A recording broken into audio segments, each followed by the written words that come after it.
जय हिंद दोस्तों आज के इस क्लास में हम लोग पढ़ेंगे बिहार बोर्ड के क्लास 12th का 100 मार्क्स इंग्लिश का चैप्टर नंबर 4 जिसका नाम है आई हैव अ ड्रीम यानी मेरा एक सपना है। दोस्तों इस चैप्टर को लिखे हैं मार्टिन लूथर किंग जूनियर ने और यह जो चैप्टर है दोस्तों एक स्पीच से लिया गया है, एक भाषण से लिया गया है। और यह भाषण किसने दिया था? This speech had been given by Martin Luther King Junior on the steps of the Lincoln Memorial in Washington DC. यानी कि वाशिंगटन डीसी में, जो अमेरिका की राजधानी है वाशिंगटन डीसी, तो यहीं पे एक लिंकन मेमोरियल है, एक स्मारक है। इसी स्मारक के स्टेप्स पर से यानी कि सीढ़ियों पर से मार्टिन लूथर किंग जूनियर खड़े होकर इस स्पीच को दिया था। और यह स्पीच कब दिया गया था? तो ऑन अगस्त 28, 1963 यानी 28 अगस्त 1963 को यह स्पीच दिया गया था। चलिए मैं आपको लिंकन मेमोरियल का एक पिक दिखाता हूँ और इसके बारे में कुछ बताता हूँ। तो यह जो आप पिक्चर देख रहे हैं दोस्तों, यही है लिंकन मेमोरियल। तो इसके बारे में लिखा है, the Lincoln Memorial is an American national memorial built to honour the 16th president of the United State. यानी कि यह जो लिंकन मेमोरियल है वो एक अमेरिका का एक राष्ट्रीय स्मारक है जो कि यूनाइटेड स्टेट यानी कि संयुक्त राज्य अमेरिका के 16वें राष्ट्रपति अब्राहम लिंकन के सम्मान में इसे बनाया गया था। तो इसी लिंकन मेमोरियल के सीढ़ियों पर से आप जो यहाँ देख रहे हैं, वहाँ से मार्टिन लूथर किंग जूनियर ने स्पीच दिया था और इसके नीचे खड़े होकर सभी लोगों ने इनके स्पीच को सुना था। तो चलिए अब कुछ मार्टिन लूथर किंग जूनियर के बारे में कुछ जानेंगे और फिर हम लोग जानेंगे कि वे स्पीच में क्या क्या बोले थे। तो अबाउट ऑथर यानी कि लेखक के बारे में, तो सबसे पहले इनका जन्म। तो मार्टिन लूथर किंग जूनियर का जन्म हुआ था 15 जनवरी 1929 में और इनकी मृत्यु 4 अप्रैल 1968 4 अप्रैल 1968 को इनकी मृत्यु हो गई थी। और दोस्तों इनकी मृत्यु जो हुई थी वो खुद से नहीं हुई थी, बल्कि इसे किसी के द्वारा मरवा दिया गया था। ठीक है। उसके बाद he was a civil right activist यानी आम नागरिकों के अधिकार दिलाने वाले कार्यकर्ता। मतलब यदि किसी आम नागरिक का अधिकारों को दबाया जा रहा है, उन्हें किसी चीज़ के लिए रोका जा रहा है, तो इसके लिए मार्टिन लूथर किंग जूनियर उस आम नागरिक को अधिकार दिलाने के लिए हमेशा तैयार रहते थे। तो वो एक सिविल राइट एक्टिविस्ट थे। इसके बाद अमेरिकन क्रिश्चियन मिनिस्टर यानी कि मार्टिन लूथर किंग जूनियर एक क्रिश्चियन धर्म गुरु थे। यानी कि ये क्रिश्चियन धर्म के बारे में लोगों को शिक्षा देते थे, यानी क्रिश्चियन मिनिस्टर थे। आगे है Martin Luther King junior was influenced by Gandhi and he adopted non-violence। यानी कि मार्टिन लूथर किंग जूनियर बहुत ही इन्फ्लुएंस्ड थे, बहुत ही प्रभावित थे किनसे? महात्मा गांधी से। And he adopted non violence और वे एडॉप्ट किए अहिंसा को, नॉन वायलेंस को। मतलब दोस्तों जिस तरह से महात्मा गांधी जी ने इंडिया में अंग्रेजों के खिलाफ बहुत सारे मूवमेंट चलाए थे, बहुत सारे आंदोलन चलाए थे, तो उन सारे आंदोलन में महात्मा गांधी जी ने ट्रूथ और नॉन वायलेंस का ही हेल्प लिया था, यानी कि अहिंसा का सहारा लिया था। जिसके बावजूद भी इनके बहुत सारे आंदोलन सफल भी हुए। तो मार्टिन लूथर किंग जूनियर इन्हीं से प्रभावित होकर आम नागरिकों के अधिकार को दिलाने के लिए यह भी अहिंसा का सहारा लेते थे। So he was known as black Gandhi, जिसके कारण मार्टिन लूथर किंग जूनियर को ब्लैक गांधी भी कहा जाता है। तो ये थे कुछ important points Martin Luther King Junior के बारे में। इसे आप अपने नोटबुक में नोट कर लीजिएगा दोस्तों, क्योंकि ये ऑब्जेक्टिव के लिए बहुत ही इम्पोर्टेंट्स है। तो चलिए इस चैप्टर को आगे बढ़ाते हैं। I have a dream is a speech given by Martin Luther King Junior at Lincoln Memorial in Washington DC. यानी कि आई हैव अ ड्रीम जो आपका चैप्टर है वो एक स्पीच है, एक भाषण है जो दिया गया था मार्टिन लूथर किंग जूनियर के द्वारा। और यह भाषण कहाँ दिया गया था? तो at Lincoln Memorial in Washington DC, यानी कि वाशिंगटन डीसी में, जो अमेरिका की राजधानी है वाशिंगटन डीसी, यहीं पे एक लिंकन मेमोरियल है, एक स्मारक है। इसी स्मारक के सीढ़ियों पर से मार्टिन लूथर किंग जूनियर ने इस स्पीच को दिया था, जैसा कि मैंने आपको पहले भी बताया है। और यह स्पीच कब दिया गया था? तो इन 1963 में इस स्पीच को दिया गया था। इन हिज अर्ली करियर, अपने करियर के शुरुआत में, he became civil rights activist, वे सिविल राइट्स एक्टिविस्ट बने, यानी कि आम नागरिकों के अधिकार दिलाने वाले कार्यकर्ता बने।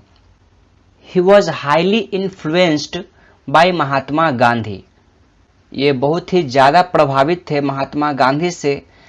And he adopted non violence, तो महात्मा गांधी से बहुत ज़्यादा प्रभावित होने के कारण ये बहुत सारे नागरिकों को अधिकार दिलाते थे अहिंसा को अपना करके, यानी कि बिना कोई मारपीट किए ये आम नागरिकों के अधिकार को दिलाते थे। He got the Nobel prize in 1964, और 1964 में इन्हें नोबेल प्राइज से सम्मानित किया गया। And he became the youngest person to get the Nobel prize, यानी कि दोस्तों जब इन्हें 1964 में नोबेल प्राइज दिया गया तो उस समय ये सबसे यंगेस्ट पर्सन थे, सबसे कम उम्र वाले व्यक्ति थे to get the Nobel prize, जिन्होंने नोबेल प्राइज पाया था। यानी उस समय सबसे कम एज में नोबेल प्राइज पाने वाले ये पहले व्यक्ति बने। चलिए इस चैप्टर को और आगे बढ़ाते हैं और देखते हैं कि इस स्पीच में इन्होंने क्या कहा था।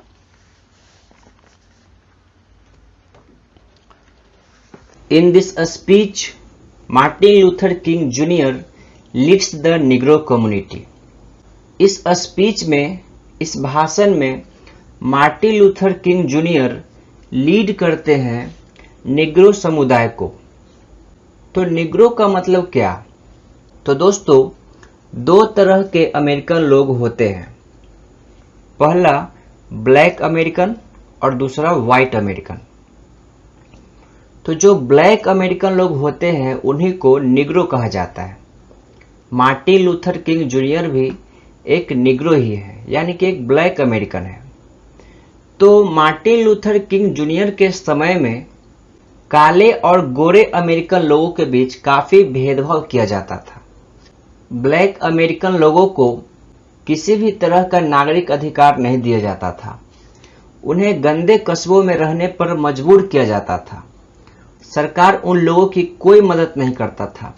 यानी कि ब्लैक अमेरिकन जो लोग होते थे उन्हें अपने ही देश में गुलामों की तरह रहना पड़ता था। तो इन्हीं निग्रो लोगों की मदद करने के लिए मार्टिन लूथर किंग जूनियर आज इनके नेता बने हैं और अपने भाषण में आज इन्हीं लोगों के बारे में ये बोलते हैं और इनसे प्रॉमिस करते हैं to help them gain freedom and justice, उन्हें आज़ादी दिलाने के लिए और न्याय दिलाने के लिए। यानी कि दोस्तों मार्टिन लूथर किंग जूनियर इस भाषण में निग्रो समुदाय के लिए सरकार के खिलाफ आवाज उठाते हैं। किस लिए? तो निग्रो को अपना अधिकार दिलाने के लिए, इन्हें आज़ादी दिलाने के लिए, इन्हें न्याय दिलाने के लिए। He says that 100 years ago a great American had signed Emancipation Proclamation। वे अपने स्पीच में कहते हैं कि 100 साल पहले एक महान अमेरिकन ने साइन किया था इमेंसिपेशन प्रोक्लामेशन, मुक्ति घोषणा पत्र पर, कि सभी लोग आज़ाद हैं, यहाँ किसी तरह का भेदभाव नहीं है, यहाँ सभी तरह के भेदभाव को खत्म कर दिया गया है। तो किंग जूनियर ने अपने भाषण में कहते हैं कि 100 साल पहले ही भेदभाव की प्रथा खत्म कर दी गई थी, बट 100 years लेटर, लेकिन 100 साल बाद भी still the condition of the Negro is pitiable and miserable. लेकिन 100 साल बाद भी निग्रो की जो कंडीशन है वो पिटिएबल है, यानी कि दयनीय है, दुखदाई है, एंड मिजरेबल है, और बहुत ही कष्टदायक है। मतलब किंग जूनियर अपने भाषण में यह कह रहे हैं कि आज से 100 साल पहले ही भेदभाव की प्रथा खत्म कर दी गई थी, लेकिन 100 साल बाद आज भी काले और गोरों में बहुत ही भेदभाव किया जा रहा है। निग्रो लोगों को कोई अधिकार नहीं दिया जा रहा है, इन्हें सरकार से कोई सुविधा नहीं दी जा रही है, ये गंदे कस्बों में रहने पर मजबूर हैं। मतलब अभी तक निग्रो लोगों की कंडीशन, स्थिति दुख से भरी हुई है। He explains that the right of the Negro should be given and they should be encouraged in every way. वे अपने भाषण में कहते हैं कि निग्रो के जो अधिकार हैं, जो राइट्स है, वो दिया जाना चाहिए, सभी लोगों को समान अधिकार होना चाहिए, and they should be encouraged in every way, और उन्हें हर क्षेत्र में प्रोत्साहित किया जाना चाहिए, आगे बढ़ने के लिए सरकार से मदद मिलना चाहिए।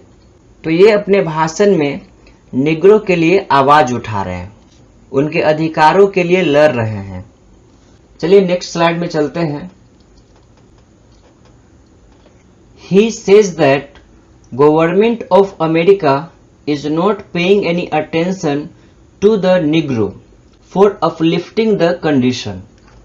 तो किंग जूनियर अपने भाषण में कहते हैं कि अमेरिका की सरकार कोई ध्यान नहीं दे रही है निग्रो की कंडीशन को ऊपर उठाने के लिए, उसके स्थिति में सुधार लाने के लिए अमेरिकी सरकार कोई ध्यान नहीं दे रही है। And the Negro feels alone in his on land, और जो निग्रो लोग हैं, जो ब्लैक अमेरिकन लोग हैं, वे अपने ही देश में अकेला महसूस कर रहे हैं। उन्हें ऐसा लग रहा है जैसे वो एक गुलाम है। King Junior says that we will not sit back until we are given freedom and justice. तो किंग जूनियर कहते हैं कि हम लोग दोबारा नहीं बैठेंगे जब तक कि हमें फ्रीडम और जस्टिस न मिल जाए, जब तक हमें आज़ादी और न्याय न मिल जाए, हम लोग इस आंदोलन को रोकने वाले नहीं हैं, हम लोग अब बैठने वाले नहीं हैं। So he appeals to everybody present there to keep struggling and end the despair and frustration. इसलिए जो भी उनके भाषण को सुन रहे हैं वहां पर उन सबसे वो अपील करते हैं कि इस संघर्ष को बनाए रखें, इस आंदोलन को वो खत्म नहीं होने देना चाहते हैं। And and the despair and frustration, और वो खत्म करने के लिए कह रहे हैं अपने मन से फ्रस्ट्रेशन को, डिस्पेयर को, यानी कि जो भी निराशाएं हैं, जो भी व्यक्ति हताश हुए बैठा है, उन सबको कह रहे हैं कि अब आप लोग को चिंता करने की कोई ज़रूरत नहीं है, इस आंदोलन को, इस संघर्ष को कायम रखिए और अपने मन से निराशा और हताश को हटा दीजिए, खत्म कर दीजिए। चलिए दोस्तों अगले स्लाइड में बढ़ते हैं। King juniors dreams that the sons of former slaves and the sons of former slave owners sit together on the red hill of Georgia. तो मार्टिन लूथर किंग जूनियर का यह सपना है, यह ड्रीम है कि सन्स ऑफ फॉर्मर स्लेव्स यानी कि गुलामों के बेटे and the sons of former slave owners और गुलाम मालिकों के बेटे दोनों एक साथ इकट्ठे बैठे। कहाँ?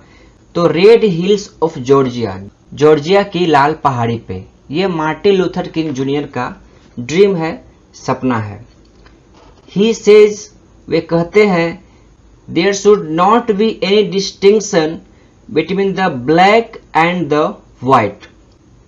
मार्टिन लूथर किंग अपने भाषण में कहते हैं कि काले और गोरों में कोई भेदभाव नहीं होना चाहिए, दोनों भाईचारे की तरह रहे, क्योंकि यह देश सबका है, ये सबकी मातृभूमि है, इसलिए काले और गोरों में सभी में भेदभाव खत्म कर दिया जाए, सबको एक समान अधिकार दिया जाए।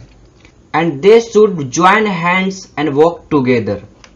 और किंग जूनियर कहते हैं कि वे सब अपने हैंड्स को ज्वाइन करके, हाथ में हाथ मिला करके एक साथ चले। तो ये सब मार्टिन लूथर किंग जूनियर का सपना है कि काले गोरों में सभी तरह के भेदभाव खत्म कर दिए जाए। चलिए अगला स्लाइड में बढ़ते हैं।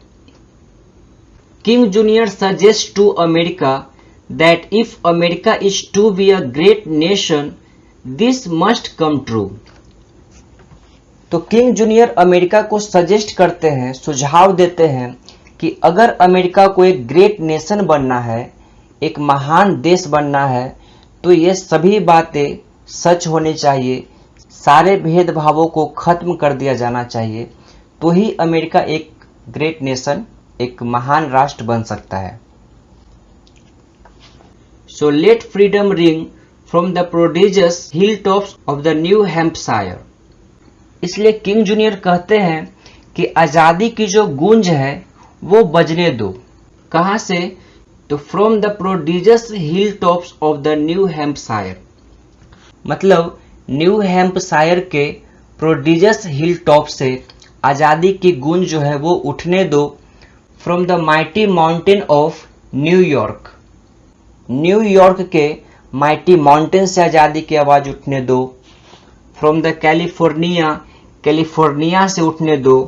From every corner of America, America के हर उस कोने से आजादी की आवाज उठाओ जहां पर काले गोरों में भेदभाव हो रहा है, जहां पर निग्रो लोग छुप छुप कर रह रहे हैं, उन सभी जगह से इस आंदोलन की आवाज को उठाओ, तभी ये आंदोलन सक्सेसफुल हो सकता है।